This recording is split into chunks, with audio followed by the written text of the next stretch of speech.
This is going to be a little video short, I'm going to call it. So just a little thought of my morning. So my morning has gone well. School has ended and we went right off to go camping. Definitely stressful for the moment.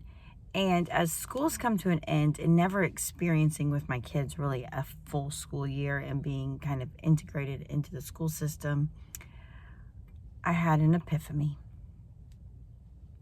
I don't celebrate the day. What does that mean? I don't think to take pictures. I don't think to gather my family together and take a picture. I don't think about the fact of when a hard day happens, do I tell my husband, you did great?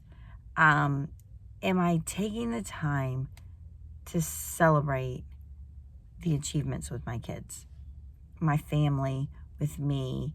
Because I'm driving and I'm seeing people celebrate. You did a school year, and husbands are like, here's a little plant, honey, or, a little gift. You did another year. Great job. It was hard and you did it.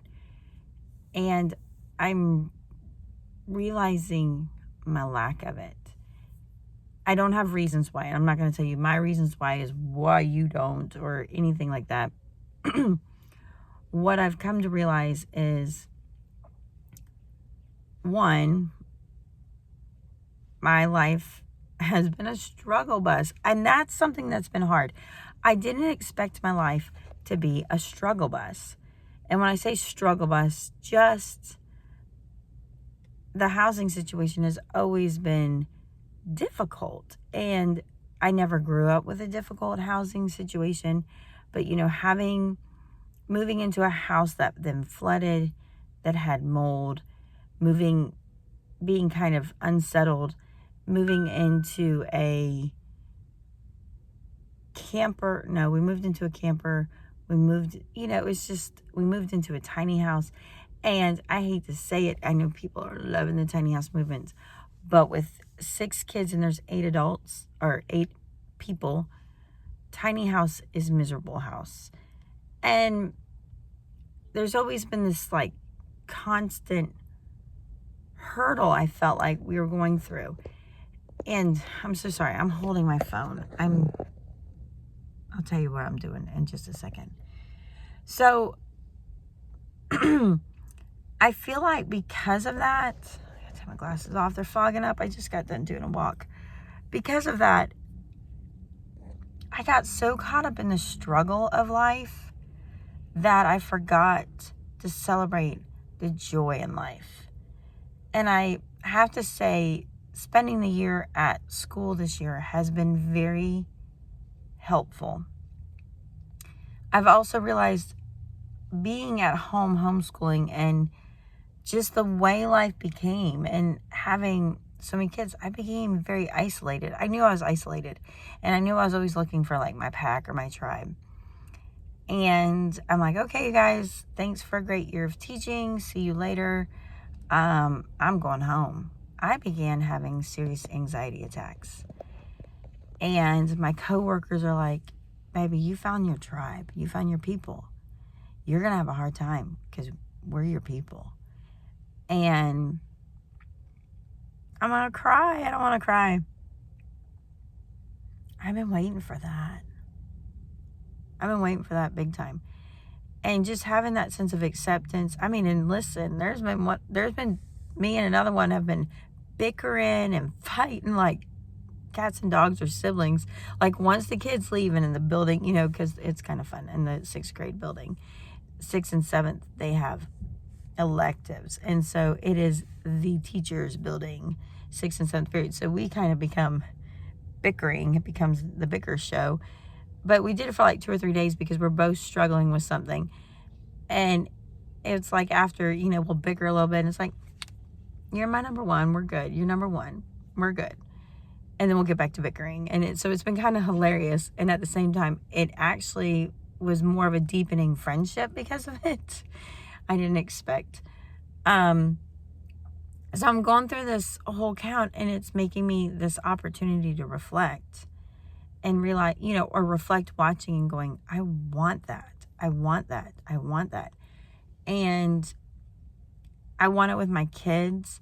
I want it with my husband. And I definitely it's not received from my husband.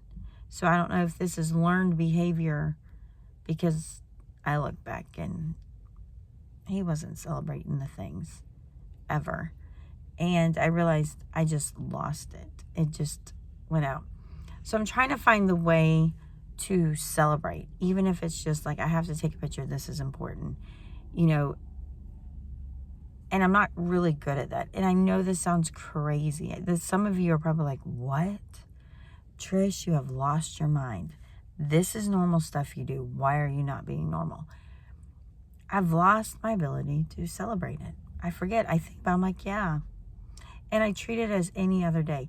And honestly, I think for those that are living in survival mode, or have lived in survival mode for so long, you understand it.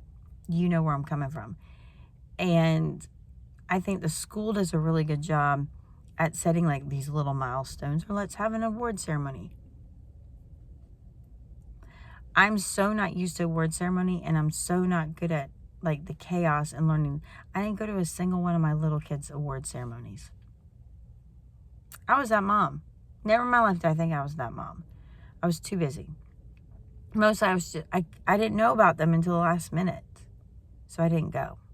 I didn't know. I didn't go. Which stinks. You know, so like even that, trying to figure that out is hard. I went to one award ceremony to the teenager that nothing I say or do is right. Lovely. But anyway, so right now I have gone for my 1.5 mile walk. I'm going to get in shape and get back to running 5Ks. And I literally mentally have to tell myself, don't get on the scale. And I'm going to do it without getting on the scale. Hopefully. And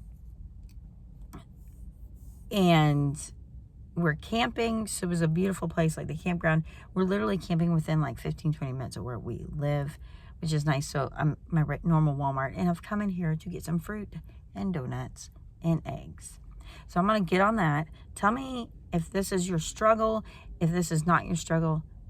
Tell me examples of ways that to bring that celebration of making the small things count and celebrating the small things. So I'm prepared to celebrate the big things. All right. I love you all. I will talk to you soon. Bye.